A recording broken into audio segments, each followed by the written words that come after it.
Hello, good morning. In the past, I've done a number of blogs and information with regards to investments and savings. Now, at the moment, I am painstakingly going through all of the books that are on my shelf. Some of them my children will not read, and they're getting to the point now where it's like, do I keep them or do I send them to a charity shop? Do I potentially look at selling them online or gifting them to friends, family, and anyone else I know? Now, one of the books that I've actually got on my shelf is The Ultimate Guide, and it's supposed to be like a information book with regards to My Little Pony.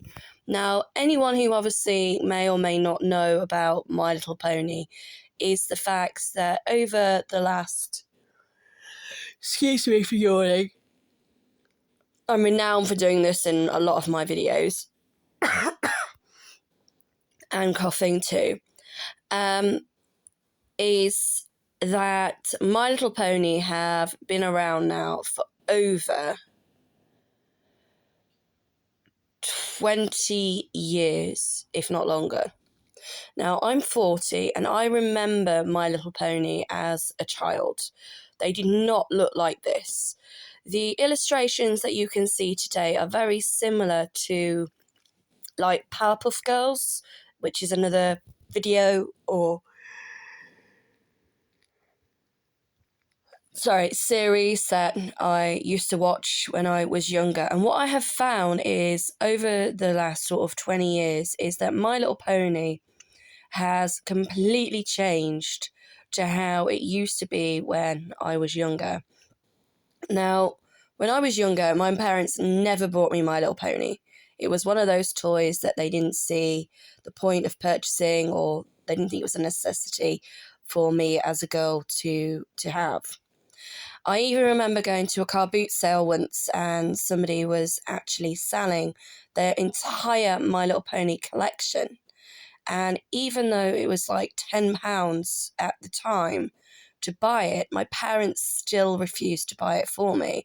Looking back now, if they knew what they know now, potentially they may have purchased it, but would it have been in an adequate condition in order to have retained any monetary value? So anyway, I have this book and it is called the My Little Pony Ultimate Guide. Now, it's in really good condition still.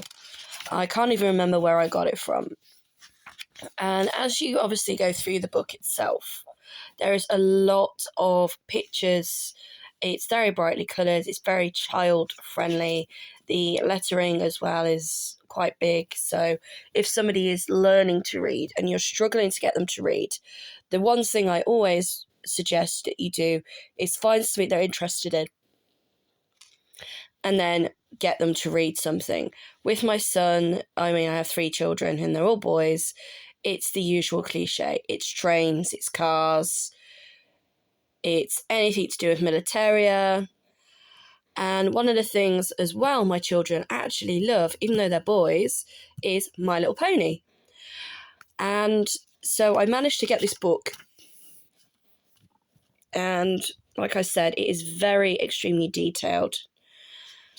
And as you obviously go through the book, it actually gives you the story and sort of a bit of a background history into how the ponies came about. Now, there are so many different stories out there for the My Little Pony collection, hence the reason why it has probably been so successful. Not to mention the fact that there are so many different variations and designs of My Little Pony that can still be found and purchased today. Retail-wise, you could probably buy a genuine or a reproduction or something that's similar to My Little Pony, even in places like Poundland. So for parents who are obviously worried, oh, I don't really want to be spending loads of money on my children, can I buy something that's a bit like My Little Pony? The answer is yes. Unfortunately, in today's society, so much stuff is mass produced to the point that you do get things that are like genuine knockoffs or reproductions that can literally be purchased from anywhere between like £1 onwards. I mean, even Lego is sold in Poundland. Now, I'm not talking about the blocks, which is something that Wilkinson's were very renowned for selling. And a lot of what Wilkinson's was selling was actually really, really good quality. And what was great about blocks that Wilkinson's were renowned for selling is they did actually connect to genuine Lego. I will obviously do a video about that at a later stage. So anyway, back to My Little Pony. And so with regards to obviously purchasing the toys, there are certain things you need to look out for if you're looking for a potentially genuine article. So carry on through the book, and then it gets to, again, a further information, and there is a detailed description with a picture of what My Little Ponies look like and their name.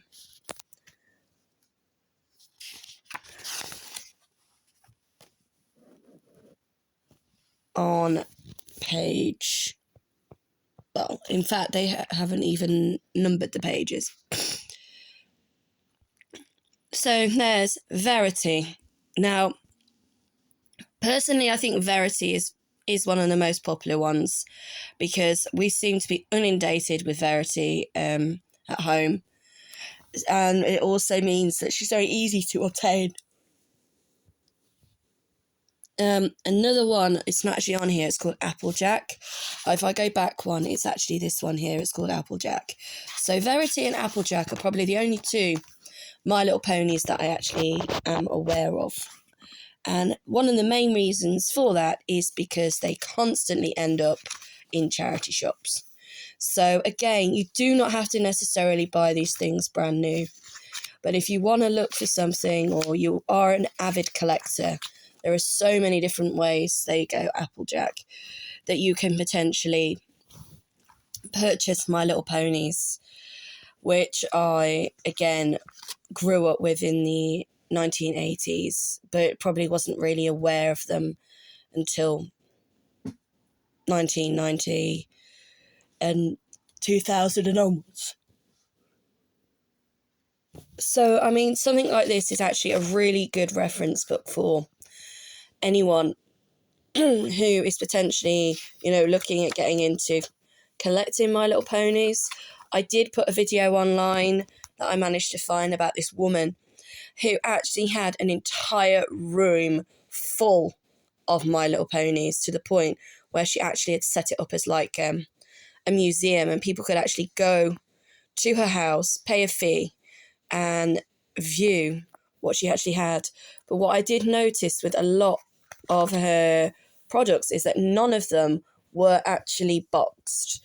Each one of her My Little Ponies was unboxed. So again, if you're wanting to sort of save money or, not devalue toys, if you are an avid collector, I know it's difficult to do, and especially with children, is try and keep them boxed.